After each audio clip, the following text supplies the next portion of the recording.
Go beyond market headlines to understand the reasons for the day's movers and shakers. And get your portfolio ready for tomorrow. Beaming live from the CNBC-TV18 Motilal Oswal studio.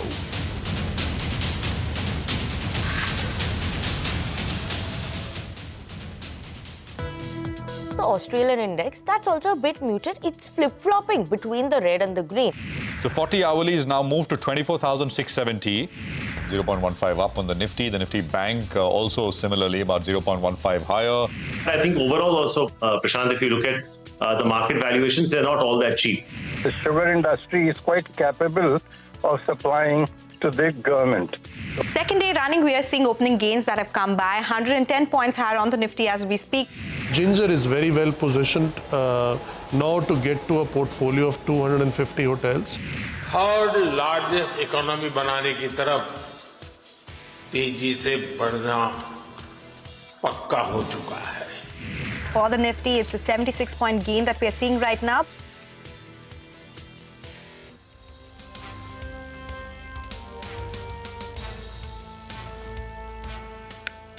Well, that was the day so far. The gain has turned into a loss, so the momentum in the market has fizzled out. Perhaps it's to do with the weekly expiry, but as we speak, the Nifty has slipped nearly 200 points from the top of the day. We're down 85 points in the Nifty. The sensex is lower by close to about 300 points. The mid-cap index is holding on to the green line. But again, fatigue has set in from the higher levels, and banks today are underperforming. You're watching Closing Bell. We're coming to you live from the CNBC-TV18 Motilal Oswal studio. I am Rima, with me is Nigel, and Surbhi is at the Motilal Oswal conference. Hi. Well, that's right. It's that sort of a day, right? It was looking good, but then the markets did see some kind of profiting. I think a host of factors are playing out. One is that weekly expiry, the first one on a Tuesday for the Nifty. And also, Mr. Trump, he's scheduled to address the press. So the street is a little bit nervous ahead of that. But Surbhi, you're the lucky one who is at the conference. What's the mood like out there?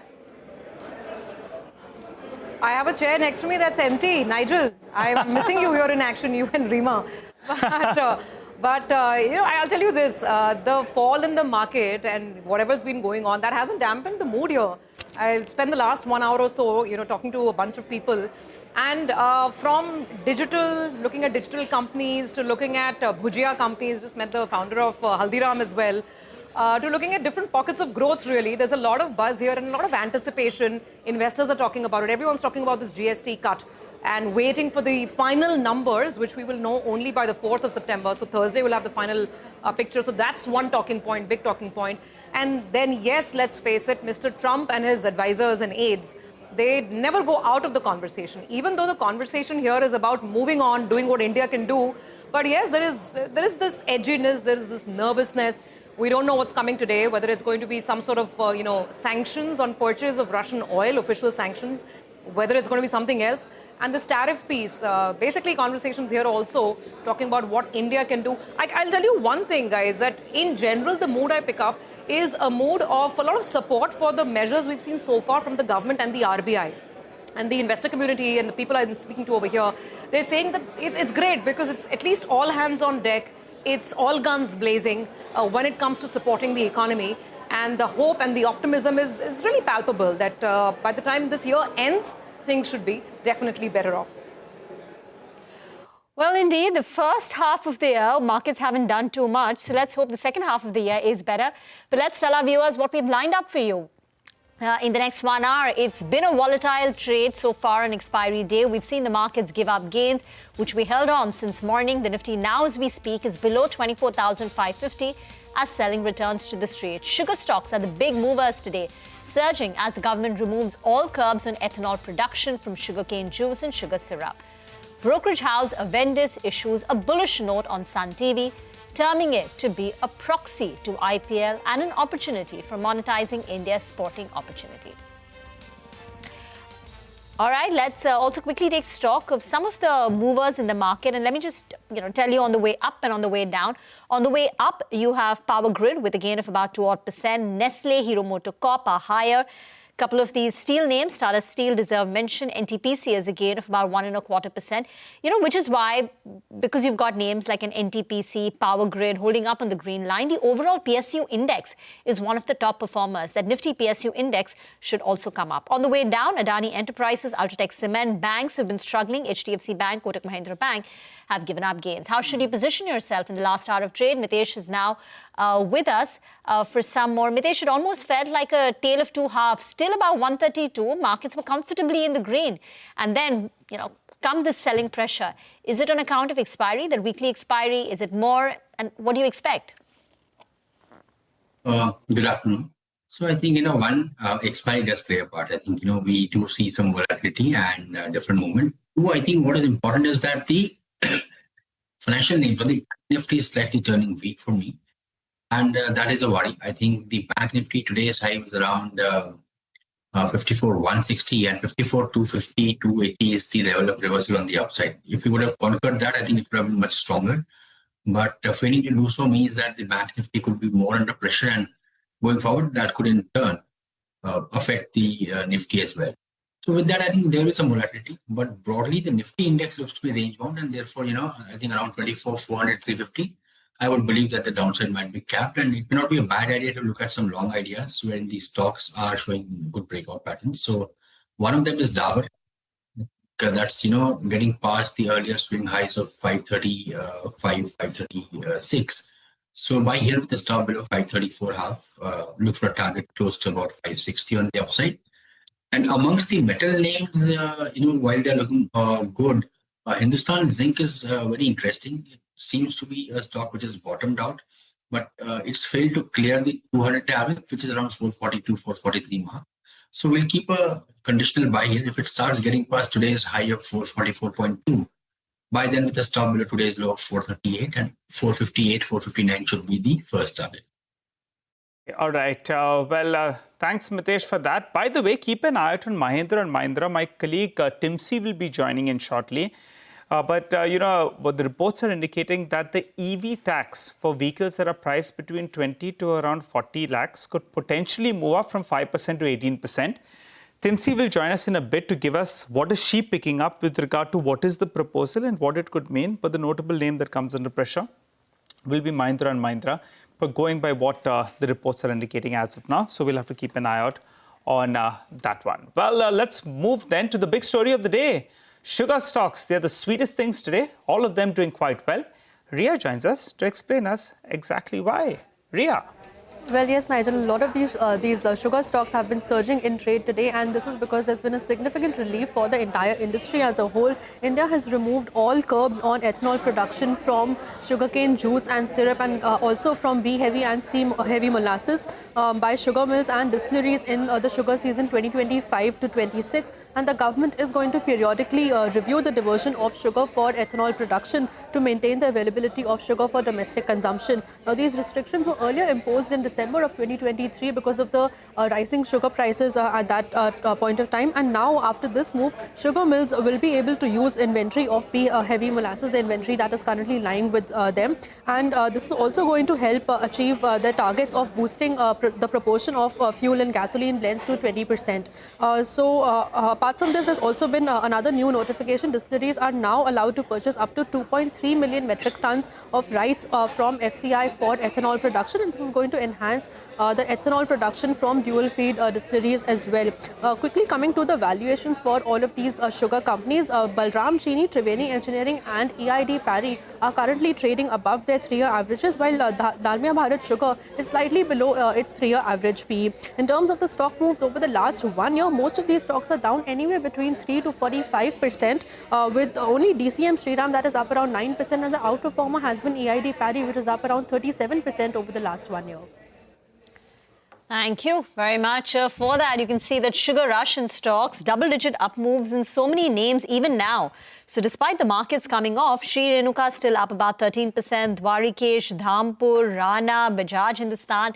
Most stocks are holding up quite smartly. Big gains seen over there. Earlier today, we chatted with Atul Chaturvedi, Executive Chairman, Sri Renuka. Listen in to his comments. There's no reason why diversion of sugar to ethanol, which current year is about 3.2 million tons, should not go up to anywhere between 4.5 to 5 million tons. And the sugar industry is quite capable of supplying to the government.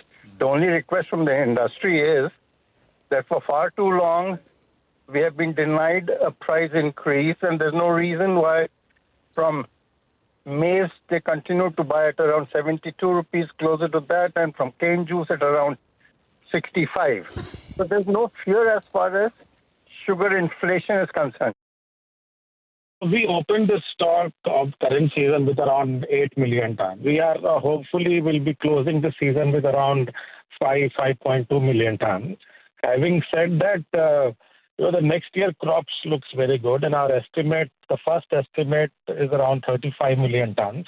The domestic prices saw an upward, the corrected movement, and we are seeing a stable prices in an anticipation of much better crop and much better sugar production next year. Okay, so that's the big story of the day, and sugar stocks have been quite excited on the prospects of now sugar and molasses, sugarcane juice being allowed for ethanol production as well. Dharmesh Kant is with us to take a couple of questions on the market this afternoon. Dharmesh, good to have you on. Let's actually start right there.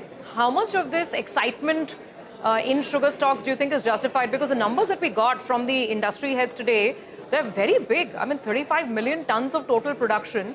Even if 5 million tons goes towards ethanol, and provided they get the right pricing, that's the other point, only then will the ethanol business with sugar, make commercial sense. And you still have an oversupply in the market. So I don't think sugar prices are running away in a hurry anywhere, and they acknowledge that. What would your take be and your advice be on looking at names like Bajaj, Hindustan, Balrampur, etc.? Yeah, Dr. Survey, the advice is simple: stay away from sugary stuff. So it's not sugary at all. It may be a 1 day, 2 day kind of a prop-up kind of a move, which tactical kind of a move which we are seeing in the market. But look at the sugar industry per se. I mean, sugar production is dependent on rainfall. If the rainfall is good, you are getting a better production. The sugarcane prices are controlled by the government of India. Sugar prices are controlled by government of India. Ethanol prices are again controlled. So there is no free market for sugar business per se. It's all dependent on or interrelated to the government policies in place. And in the year in which the rainfall is not good enough, you will have again the cuts coming in and the new regulations coming into the play. Secondly, we are almost there at 20% kind of ethanol blending is almost there. So not much leeway out there as well. At the same time, any blending above that, I mean, flex fuels we are talking about, but that needs the entire ICE engine, recalibration. The engine should be sufficient to take in the above quantity of ethanol blending in place. Otherwise, the engine goes for a toss and your mileage per liter goes up. I mean, the cost goes up because the average comes down because of the ethanol blending. So all these things are into play. I think it's just a, knee-jerk kind of a reaction for a couple of days. Inventory clearance is what should be, good for sugar companies, because at least that much of loss can be avoided. The wastage of sugar. Other than that, I think 1.5% is the consumption growth, and which has been coming down as the population is not growing that much, and the sugar intake itself is coming down. So I don't see a much kind of a game changer or new drifting trade out there. So it's a void for us. By the way, just take note of Mahindra and Mahindra. That stock is slipping. In fact, even SML Isuzu, as a ticker team, is pricing out. I think Timsy is learning from her sources that the government panel has proposed a steep hike in luxury EVs, which means if your EV is priced between 20 lakh to 40 lakh, okay, there is possibility that currently EVs are taxed at about 5 lakh, and that 5%, sorry, the tax on that is 5%, and that could go up. So the street is clearly worried. Mahindra and Mahindra, we should pull up Tata Motors also. That's the other major EV player. Let's find out if that's taking a bit of a hit. And most of these companies have a huge SUV pipeline also, where the pricing could be on the higher side. Tata Motors, not the immediate fall that you're seeing in an M&M, but Tata Motors too is sort of grinding lower. Dharmesh Kant, head of research, Chola Securities, is still with us. Dharmesh, M&M, darling of the market, big wealth creator, but if the way the government is going to go about taxation on the GST reform side is that low-end consumption gets boosted, but on the luxury side, things which are expensive are going to get dearer. How will that impact M&M's upcoming portfolio? Because you can see the market getting a bit nervous. Yeah, good afternoon, Rima. I mean, I'm a bit confused because how do you define luxury? Is it a price point or, the variant point? I mean, EV 20 lakhs to 40 lakhs, anything above 20 lakhs, if it is luxury, then all the Hyundais and Marutis of the world who are selling vehicles above 20 lakhs should also fall under the luxury segment. So I don't think that should be the criteria when they will define the GST rates. It would be more on the price points, and anything, to my mind, anything above 40 lakhs would be qualifying as a luxury item. So this entire thesis that, on EV vehicles which are above 20 lakh of price, the GST prices are going to go up. I don't buy that. So this fall which is coming, if this is the thesis for the fall, then it's a good buying opportunity for M&M, because we have seen how the volumes have been, stacking up for all the variants, be it farm equipment or the other segment of the vehicles. In fact, people are waiting for the GST rollout to come through. And if there is a significant cut, then we can see a sales, a perk up coming for the next couple of months. So we are in the camp which we believe that price point would be the defining for, luxury segment. And there, I think such kind of a fall is an opportunity to buy quality stocks. All right. So you're saying dips and weakness in Mahindra & Mahindra actually should be looking to get in. Okay, Dharmesh, we'll have to keep that in mind. We're waiting though for clarity with regard to what could the potential GST rate come out at, and if there is a price band as well on the vehicle, we'll have to wait for that. So clarity is awaited on that front. That said, let's focus on one of those actually big underperformers of the last few years, a company that owns an IPL team.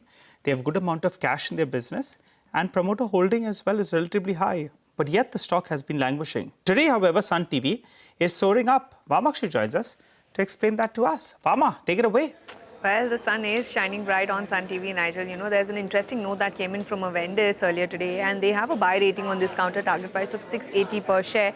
Now, what they're highlighting is that they've turned constructive on this stock after 5 long years, and they now view this company as a fast-growing sports company rather than a stagnant, linear TV broadcaster. In fact, for IPL, they are estimating the IPL revenue for the current broadcaster to grow at 9 to 12% CAGR in the next 2 years. That is from calendar year 25 to 27 to almost 15,000 crores. Now, that given 60% of Sun TV's SOTP value is likely to be contributed by the Sunrisers Hyderabad.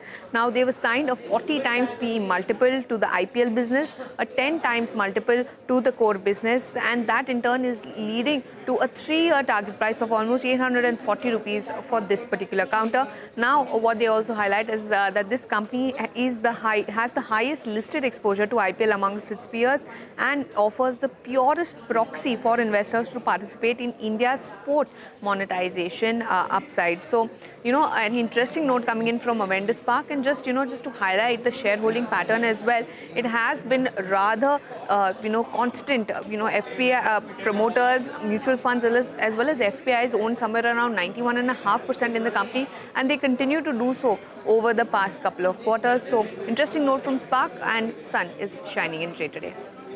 Thank you very much for that. I was just looking at the 10-year compounded sales growth. This was the play on the TV broadcasting medium space. The 10-year compounded sales growth is just 5%, and the profit is up 8%. And in that period, the stock price, the 10-year stock price CAGR is just a mere 3%. So as the vendor said, it has gone through, it's languished for a very long time. But now it's time to look at the company as more of a sports play, with the big bets being played on IPL. Dharmesh, would you concur? Is it time to shift the narrative on Sun TV?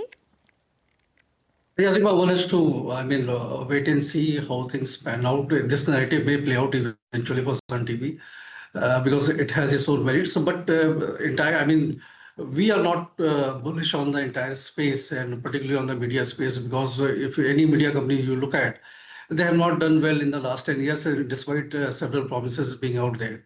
So we are staying away from the media space. Sun TV, let's see. This narrative may hold, looks like. Okay, all right. Actually, the markets have seen a good recovery from the day's low, actually. Just pull up the Nifty. We started off the show We had breached the 24,550. There was some nervousness, but we have pulled back pretty quickly and pretty swiftly, actually. Good pullback to the high point, towards the high point of the last 1 hour or so. So we're down now only around 20 points. The Nifty Bank, that's the one that continues to be a worry for the bulls. Well, Dharmesh, one final question before we let you go. Any view on the metal stocks? You know, NMDC is doing well today. They came out with a good update.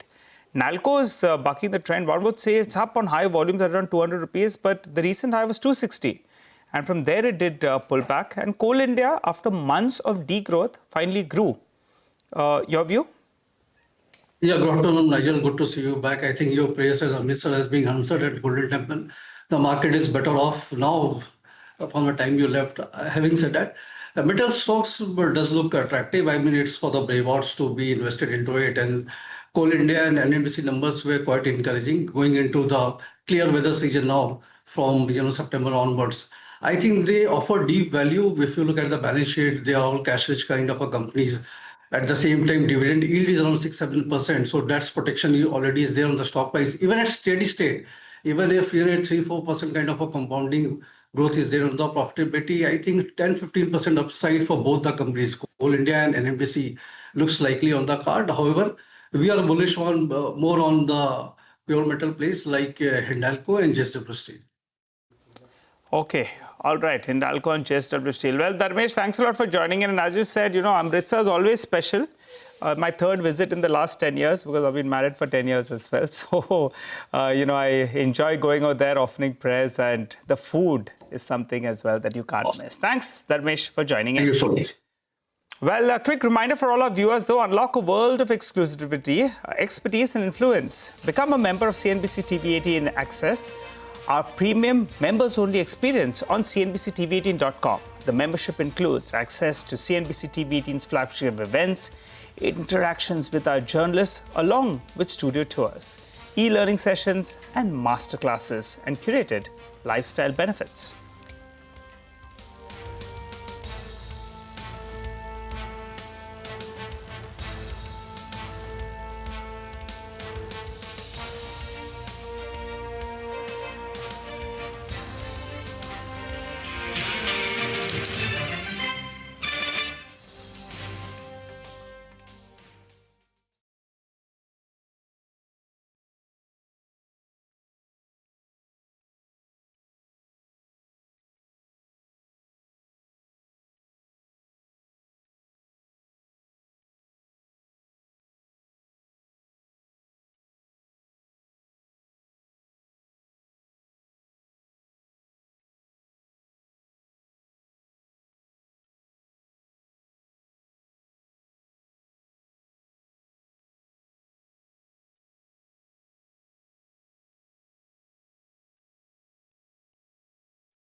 Well, recovery is afoot, but let's see whether it has more legs. For now, we've come to levels of 24,600.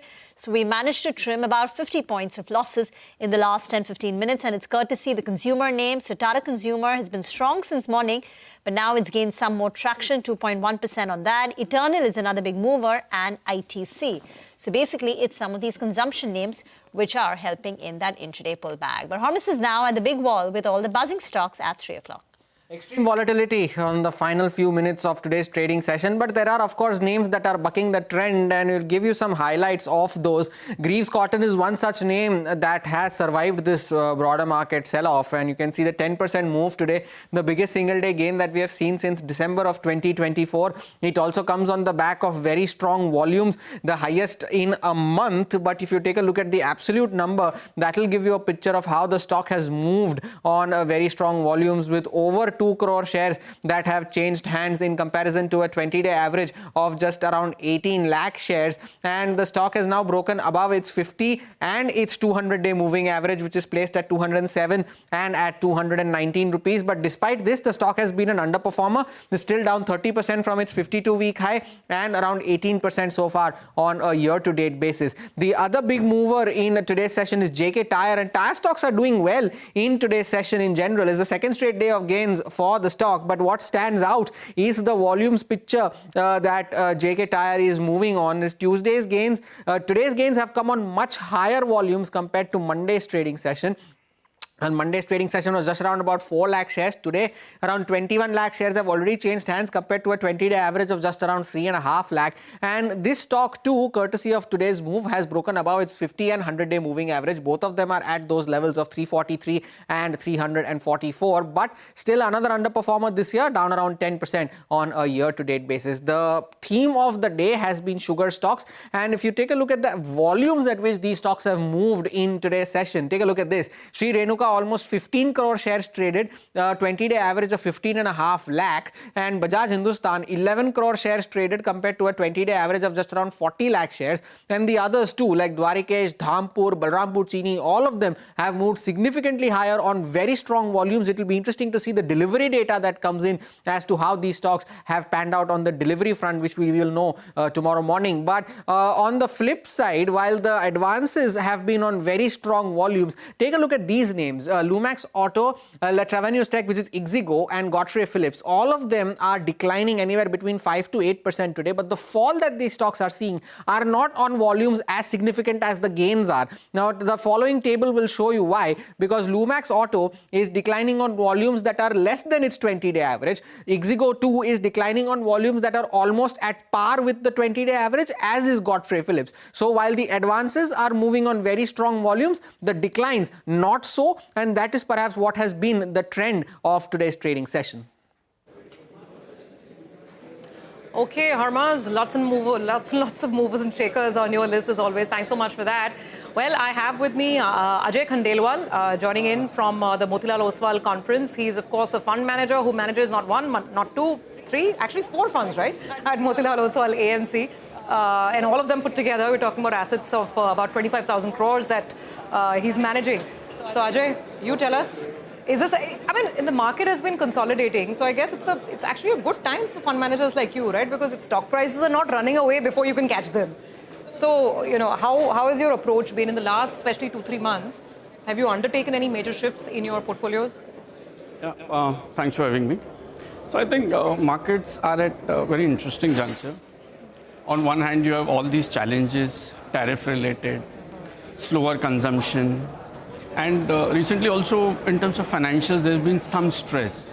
At the same time, when we look at on the other hand, you have these GST tax cuts which are expected.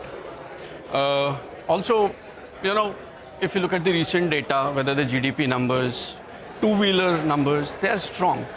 So I would say market has been selective in its approach, how different sectors and stocks have performed.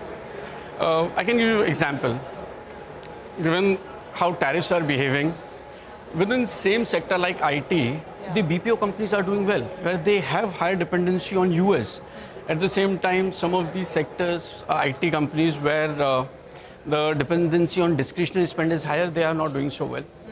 So I think market has been fairly selective in its approach. We have changed our portfolio according to where we see that earnings will continue to play. So I think our focus has always been on operating performance, and our portfolios are placed accordingly. So, markets have not been easy when it comes to picking stocks and making money, right? That's why we need your help. We were just discussing this in the break with Ajay as well, that a lot of your key sectors where you've so far had your focus and overweights on would be consumer discretionary, right? You've been looking at manufacturing as well. Now, let's start with this whole GST business, because we'll probably have the announcements in the next 48 hours or so. And the street has been wondering how to play it. Autos, for instance, great rally building up. Let's start there. Autos, do you think the rally is sustainable? It's also very volatile. I mean, right now this afternoon, M&M, for instance, is slipping because there's suddenly fear that maybe on a certain category of EVs, the tax could be raised higher. What is your outlook and approach there? So, see, again, as situation plays out, I think one thing is clear, because last almost 8 quarters, the discretionary demand has been weak, and especially with urban consumption. And auto is one sector. I mean, if you look at the last cycle, between 2003 to 8, the two-wheeler sale number, I think they were fantastic. And that gave a lot of confidence, because it cut across the India, in terms of if autos are doing well. We understand that the demand is good across India. So I think these are very important factors, considering how, let's take the case of EV, for example. I think now it is in the base numbers when subsidy numbers are out. So now we are seeing that some of these companies where they have gone through different cycles, now the service levels are improving. And Ola Electric. I'm hearing Ola Electric in my ears, because it's been phenomenal, right? The way the stock has come up. And I'm glad, and this is not a stock call, I mean, that's a disclaimer that always goes out. But yes, the market has been wondering what has changed for some of these EV two-wheeler makers, that suddenly, from being absolutely down in the dumps, and you're seeing a stock up 40-50%. See, without again talking about specific stock, but I think what's happening is that adjustment that is happening, where almost 4 quarters we have seen the weak numbers, and now finally we are seeing that in two-wheeler industry, for example, demand is coming back. When we have done our channel checks, we see the liquidity situations improve. Before festival, I think the inventory levels are also managed that way well. And the ground report suggests that things are improving at certain company levels also. So that way, I think market is, as I said, is extremely discerning. They are reacting to how businesses are behaving. So let's talk about now the best way to play a pickup in consumption. Because there's GST boost, there's festive season coming. Discretionary space you've already liked. What else are you looking out for? What else is looking a little exciting? Maybe there's a turnaround, perhaps, that you sense ahead. So, as I said, the higher price point discretionary has been holding up for last, I think, 8 odd quarters. Already done well, But the real pain was in this low price point discretionary consumption, whether it is QSR, footwear.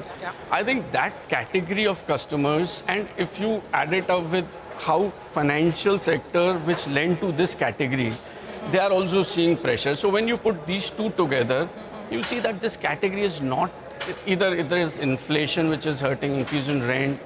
Some of these factors now are kind of subsiding. If you look at the inflation number, inflation has been fairly benign. So I think when we speak to lenders, we believe that this category will start seeing improvement next 3 to 6 months. So lower price point discretionary, I think some of those businesses will start seeing improvement.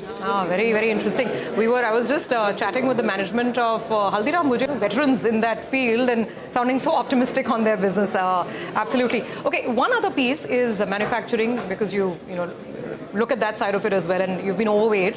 It's a very large sector. Where are you on the debate about this whole drop in government capex? So the GDP numbers, I mean, a lot of the boost came in from a pickup in both states and center spends. But what in manufacturing have you been adding through this phase of consolidation? So here also, if you look at last 2 years, the nature of government spend has changed. I mean, started with railway, and now with all the initiatives that were taken to improve the water situation. Now I think the spend is shifting, and now we see going more towards capital goods, grid modernization, because now some of those things are already addressed. So I think, yeah, with the recent news flow, I think the 2H spending in capex could be a little lower from the government side. But we believe the balance sheet, again, and if you look at the some of these numbers, I think we are in a space where in next 6 months to 1 year, both the private consumption, private capex, and some of these government capex numbers will improve.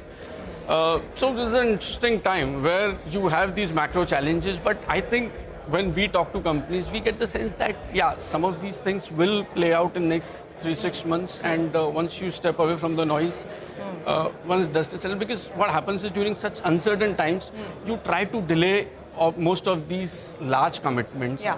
But I think 6 months things will settle down. Okay, so last thoughts. Now, if someone asks you saying, please help me, Ajoy, I mean, I have like 10 lakh rupees to invest or 15 lakh rupees to invest. From here onwards, putting fresh money to work, give us 3 ideas, top 3 ideas. I wish you could name stocks. Come on, give us one, like Nimesh has been also saying, right? Give one stock name. But if not, give us some clues at least. Top 3 clues to deploy money and hopefully get good returns, at least over the next 1 year or longer. So I would say, again, these are the times which, as investors, we always look for, where you get these good businesses, strong balance sheet, strong return on capital businesses. You got to be a little more specific. At a time where things are not in your favor. So for us, we believe some of these large sectors, for example, specialty chemical, building material. So, and not just sectors which are going through trouble. Yeah. Some of the sectors which are still doing well, and we believe they will continue. Capital markets as a house, you're very, very optimistic on capital markets. I was coming to that. Capital markets, for example, the numbers have been fairly strong. Okay. And I think the structural changes that are happening, I think in capital goods and manufacturing, some of these businesses will continue to see strong order flow and execution. So I think this is where market will continue to do well. All right, thank you very much. Lots of ideas over there. We have to look through the noise, keep our head down, stay invested, and you've given us plenty of food for thought and some, highlight sectors as well that you can perhaps watch out for. Let's head back to the studios, and I think Nigel is standing on the F&O wall with the latest. Nigel? Well, that's right. The problem today is yet again the Nifty Bank. That's underperformed from the word go itself. And as we speak as well, the Nifty Bank is down more than 0.5%. So that clearly is not getting its act together. And if the Nifty needs to move up, we need some participation coming in from the Nifty Bank. So we'll have to keep that in mind, because that 54,000 odd mark we conquered, but we need to get closer to around 55,000 odd. And the shorts are heavily stacked in the Nifty Bank. Moving to the options data, just take a look at the 24,600 call. The premium out there has crashed. From the top, today it's come down to almost zilch because there has been aggressive writing. Even when the markets were holding up, you did see that around that particular strike, at times you're not making money. That was telling you there was aggressive writing at that level. However, on the downside, the 24,550 put, that as well as seeing aggressive writing. And that's why from the lows of the day, we did see a bit of a bounce. So for the time being, it appears that the day's low of around 24,525 approximately, that seems to be the level that the bulls will want to defend. While on the upside, any kind of move to around 24,630 odd, that's going to be met with some resistance. So that's the broad band for the final few minutes of trade. Stocks that are moving around, Saman Capital, the street is sniffing there's going to be an announcement out there. And the open interest built up today is more than 30%. So fresh buying is what we're seeing on that counter, as is the case with Nalco, a stock that's seen a correction from around 260 all the way to around 170. Now it's pulling back, open interest build up. So, you have fresh buying out there as well. But on the other metal counter, NMDC, out there you're seeing a short covering bounce because the stock is moving up. There were shorts in the system, and it appears just looking at the screen that those shorts are scampering for cover in today's trading session, as is the case with Torrent Power. For the second day running, that stock is doing quite well. So there is a bit of a short covering bounce that's playing out here. In terms of stocks that are seeing a big amount of open interest build up, RBL Bank comes into my mind because the series has just started. Open interest has moved up. If you look at the open interest as a percentage of MWPL, the last I checked, it was at around 88%. When it goes to around 95%, that's when a stock goes into the F&O band. So I think we need to watch it for maybe the next 2-3 trading sessions. That's a probable stock that moves into the F&O band in the coming days. We'll keep an eye out on that one. Back to you, Rima. Well, thank you very much for that. Get into a short break on that note. On the other side, we'll get you a few BTST calls. And we'll also tell you what our what the dealing rooms are saying today and doing in D Street Chatter. Stay tuned.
Welcome back. We're coming to you from the Motilal Oswal Annual Investor Conference. And as always, it's time for D Street Chatter.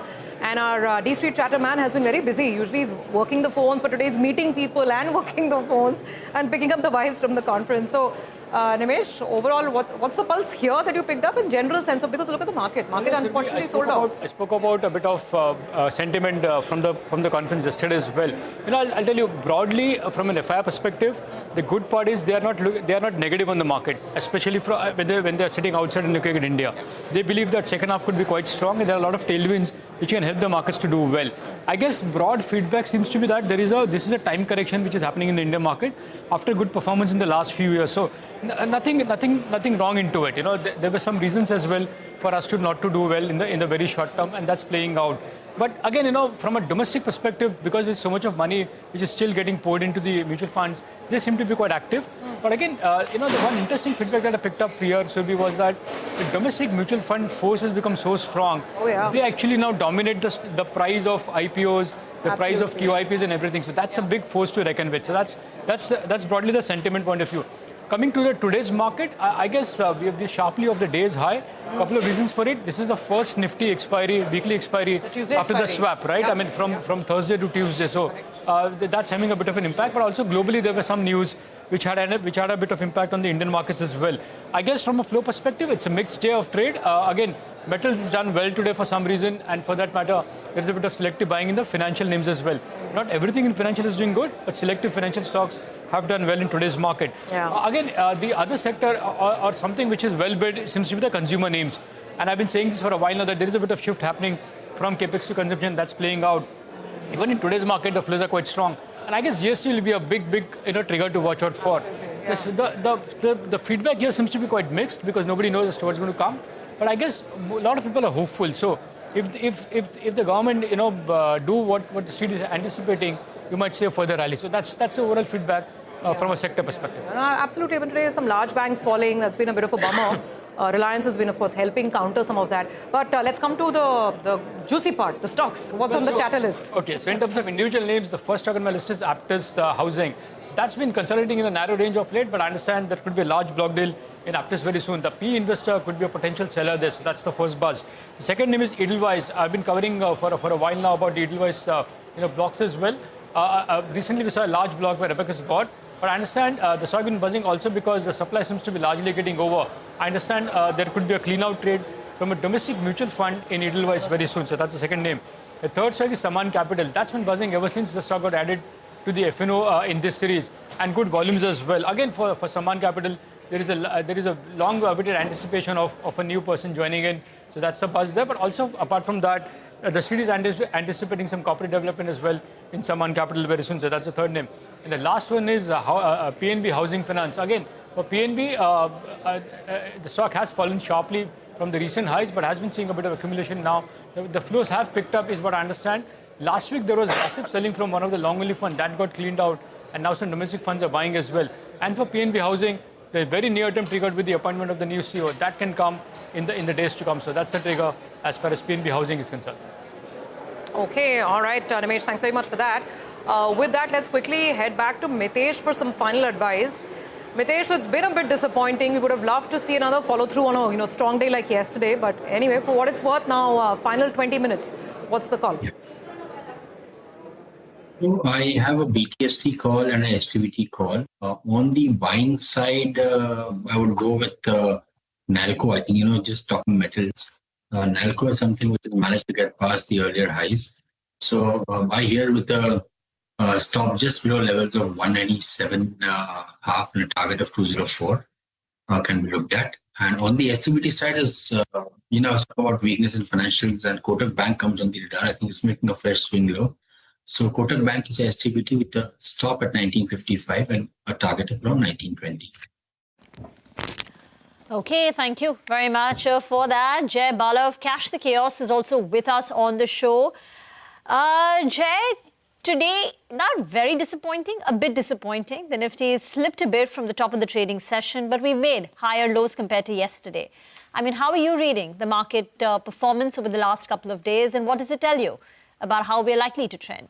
Yeah, hi Rima, good to be here. The fact that markets have clocked a higher low to 24,337, and until midday, it looked like a follow-through for the higher low. But the second half of the market has given up a little bit. Let's see where the markets close. As long as 24,337 holds, the signs are bullish for the market. If 24,337 were to break, that can get a bit boring for the markets from the rest of 2025 perspective. That's not my primary case. I still believe 24,337 that it registered in early August, that will hold. And that might be the case. I would like to see the markets race back about 25,153 that registered a few weeks ago. So let's watch. Markets are a bit of a crossroads. I'm positive on the market from a medium term. Even if the markets were to break 24,337, it just delays the bull market from resuming. The April low will still remain intact very comfortably. That's the thesis with which I'm working. All right. Jay, hi, good afternoon. Good to see you in. Jay, September is my favorite month. I'll tell you why later. But in the next 12 months, what's the probability we see a big, say, a 25% return from here, 25%? 12-month target on the Nifty. Yeah, that's what I said. In my last sentence, I said, even if you were to break 24,337, it'll just bore the market for the rest of 2025. There'll be pockets of outperformance. 29,000 remains my objective for the rest of 2026. So that's a 12 months perspective. So that still remain unimpacted. The question is what the markets does over the next 4 or 5 sessions. That's going to be very crucial for the short term. But from a 6 to 12 months perspective, the 29,000 objective remains unchanged. 29,000. Got it. Jay is sounding quite bullish on that space. Got it. What about autos? That's the sector that's come back to life. You have fundamental news as well that's coming in there. What's the view there if on the index, on a couple of stocks, if at all? Yeah, Nifty Auto Index, I'm seeing fresh 52-week highs come through for it. My expectation is for Auto Index to continue cracking higher. 28,500, 30,600 is the objective for the Nifty Auto Index. Today, we have a huge breakout on Bajaj Auto. And we discussed this a couple of weeks ago too, and a few weeks ago too. That's possibly aiming for Rahul Bajaj's objective from here on. This needs to spread on. See, Auto Index is the only one that's doing extremely well. We need one more sector, either banking index or Nifty Energy Index or capital goods, or one other sector needs to give a lifting hand for the auto sector. Autos alone can't do the job. We need a breakout from one more sector. Got that. Jay, we'll come to your individual stock calls in just a bit. For now, the other big talking point is the GST Council meet. That's all set to meet tomorrow and day after. So the decision will be known to us perhaps only 4th September evening. And this will be to discuss the proposal of a simplified two-slab structure plus that 40% tax. Timsy joins in with the details, expectations. Timsy. Prime Minister Narendra Modi's vision in his Independence Day speech on next generation GST reforms could soon be a reality. The GST Council is set to meet on 3rd and 4th of September to discuss the centre's proposal to shift to a simplified two-slab structure of 5% and 18% with a special 40% rate for sin and demerit goods. If approved, the move will make a wide range of common use items cheaper. Daily necessities such as soap, shampoo, medicines, hair oil, toothpaste, biscuits, namkeen, bhujia, footwear and apparel below 2,500 rupees, along with ghee, butter, pencils and exercise books are expected to fall in the lower category of 5% or even in certain cases exempt. Aspirational goods such as television, refrigerators, washing machines, microwaves, small cars and motorcycles below 350cc, which are currently taxed at 28%, may move down to 18% slab. The proposal also includes a major relief for consumers and industry with life and health insurance premium, as well as reinsurance likely to be exempted from GST. While the centre is confident of a smooth passage, states have raised concerns over possible revenue losses. They have sought assurances of revenue protection, pointing out that they are not opposed to the rate rationalization but need compensation to meet their financial obligations. Also, a mechanism to ensure that the rate cuts are passed on to the end consumer and not result in any windfall gain for any of the companies. The September 3rd and 4th Council meeting is expected to be a crucial one, with the potential to usher in a new phase of GST, simpler, consumer-friendly and aligned with the Prime Minister's reform agenda. Something that we'll have to wait and watch for the Council as to what finally passes through. Thank you very much for that. We've been getting in all corporate expectations through the last couple of days. Listen in to Indian Hotels and Marico and what they believe will be the impact of the GST rate rationalization in their company and industry. Absolutely, and I think that 7,500 ceiling was created 8 years ago. It's not been even adjusted for inflation. So I think given that the sector is the highest multiplicator of jobs, it is in the best interest of the nation to change that ceiling and bring it to the 5% bracket. So it's not an unreasonable request from our side, and I think let's see, time will tell if that change happens or not. But should that happen, yes, it will be extremely positive. I think one of the things is rate rationalization is something which I think is a tremendous opportunity to drive consumption, and it is happening not only in consumer goods, it's expected in things like auto and durables, which will definitely catalyze. It's a very, very bold move by the government and the entire simplification and rationalization. It will definitely catalyze consumption in the country. Okay, well, there are two big themes which are dominating the markets. One, of course, is GST rationalization. We listen into Timsy's opinion, corporate opinion on that. And the other one, what's happening on the geopolitical front. And here, referring to Prime Minister Modi's meeting with Russia's Vladimir Putin, the US Secretary, Scott Bessent, called the gathering long-standing meeting and largely performative. He said India's values are much closer to the US and China than that of Russia. He also expressed confidence in resolving the trade concerns with India. However, he voiced his concern on India's Russian oil imports and said that the US will be examining additional sanctions and measures against Russia this week.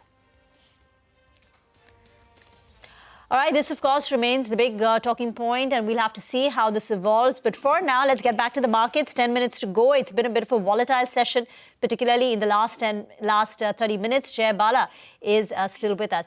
Jay, you were earlier telling us that markets are headed higher. There may be a little bit of volatility now, but we're headed higher. And one sector other than autos needs to perform very well. What about individual stocks now? Which stocks are you looking at in terms of a trade? Yeah, see, there are a couple of picks today, and you need to keep the position sizing medium and conservative, not very aggressive. So with that in mind, read this Reliance Industries. The Nifty Energy Index from its June high to August low has come down in a corrective fashion. And that's very close to 50% Fibonacci retracement of the April-June move. And Reliance Industries being one of the top contributors in the Nifty Energy Index, I'm expecting that to be, giving a lift for the energy index if it were to move higher. And I consider Reliance itself as a separate sector. So that being the case, if Nifty were to get bullish, this is another reason for to be slightly positive in the short term for Reliance Industries. A stop loss at about 1325, objective of about 1495. If you look at tire stocks today, MRF, CEAT, JK Tires, all of them are doing well. So if tire sectors were an index, had an index, I'm sure that will be showing some positive signs. So my pick, second pick for today is Apollo Tires. It's got a bullish move from the March low to June high, and it's corrected from there on. So the recent low of July is exactly the 61.8 Fibonacci retracement, and we are getting a higher high from there on. So I'm positive on Apollo Tires from a short-term perspective. Stop loss of 440 with an objective of 555. Now that, stay on. We'll talk about more sectors, markets. For now, break. And remember to tune in to our all-new CNBC TV18 Prime, bringing you insights from policymakers, business leaders, economists shaping both the world and India's future. CNBC TV18 Prime decodes global shifts, their impact on Indian businesses, giving you unparalleled insights. Tune in to CNBC TV18 Prime, 12 noon for the Global Reset, 1 p.m. Big C, 8:30 p.m. for the Global Lens.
Well, last 4 minutes of trade, but let's go across to Jay Bala. He's got a couple of stocks that he wants to tell us about as well. Jay, could you name them? You know, which are the stocks that are on your radar that could do well from here on? We already discussed Reliance and Apollo Tyres, Nigel. But other than that, we might want to keep a focus on SBI. But it's a conditional move. It has to break out above 837. If that happens, the markets get overall bullish. And from a sector perspective, you might want to keep your focus on capital goods names. We have a BSE capital goods index that's looking quite positive. Choose your own stocks from here, and you might want to keep focus on something like Schaeffler India, which is all need to break out. It's still a breakout is pending in many of these names. So keep a focus on BSE capital goods as well as some select stocks in the realty space. You know, the problem for the Nifty right now is we take on board that point that you're saying that the Nifty could still run away from here on. The problem is a star batsman. The Nifty Bank, that's not performing. And that has to find its form if you have to move up. Well, how are you viewing the chart out there? No, spot on there, Nigel. That's been the drag for the market. And that's been the Achilles heel for the overall market trend. The Nifty Bank needs to put on some runs. And that's the reason why I was pointing to SBI. SBI, if it crosses 837, 840, that will lift the banking sector. There's a short-term head and shoulder breakdown for the Nifty banking index. So that needs to get negated above 56,100. So let's see. Probably when 837 gets crossed for SBI, this will automatically get negated. But at the moment, we need to stay cautious within the banking system. But Nifty PSU Nifty PSU index, that's putting a very interesting short-term low here. Let's see if that can consolidate. So, these two can coalesce. We can have SBI give fillip to the banking index as well as the Nifty PSU index. Okay, all right. Just one stock I think we should pull up actually from the broader markets is SBFC. There's a big 1 crore volume trade actually on that one, around I think 103, 104 rupees. Just pull up SBFC. The big, large volumes is what we're seeing on that particular name. So just keep an eye out on that. Jay, we can squeeze in one more strategy. Gold, that's been twinkling. All the ladies at home, they're saying that we told you so. I think gold is up 40% in the last 1 year, while the Nifty is actually flattish. What do you have to say? Is it good for more?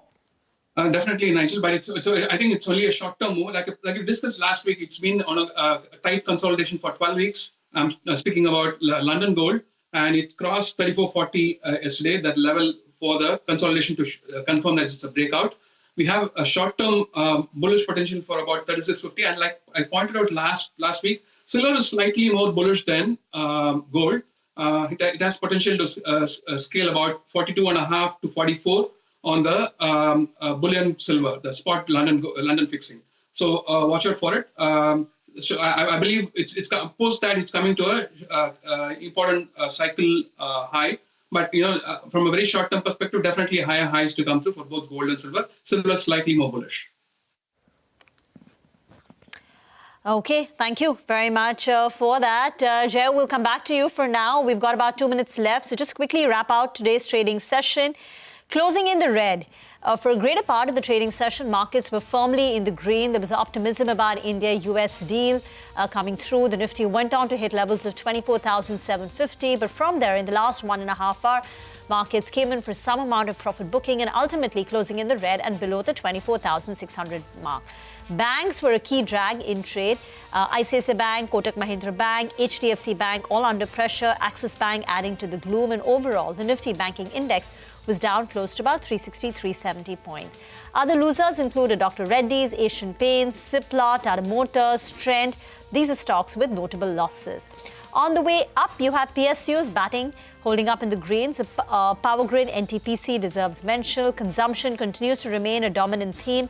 Nestle, HUL coming in for buying, and Reliance Industries, after 2 sluggish days, came back in style. Reliance Industries up nearly about 1%. The mid-cap index outperformed, ending in the green, but again, off from the day's high, though the advanced decline ratio was positive. Well, that's right. But today was a day when you had many stocks in the broader markets actually that were up and about in trade. Mobiwick, the stock was up 20%. Massive move out there. Vimta Labs, stock up another 20% in today's trading session. Big move is what we saw in that name as well. Jacob up 15%. Greaves Cotton up close to around 10%. Saman Capital, Street is sniffing the corporate action out there. That stock as well went home with a massive gain of close to around 10%. So in the market actually, where you saw that the Nifty ended with a cut of around 50 points. In the broader markets, plenty of winners out there. Vishal Mega Mart came in for some profit taking. Paradeep Phosphates, that's been doing quite well. That came in for some profit taking as well.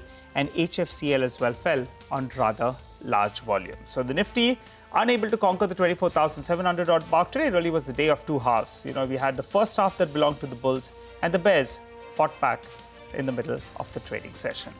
We'll wrap up on this edition of Closing Bell. You don't go anywhere. The team of Markets Forward is waiting by.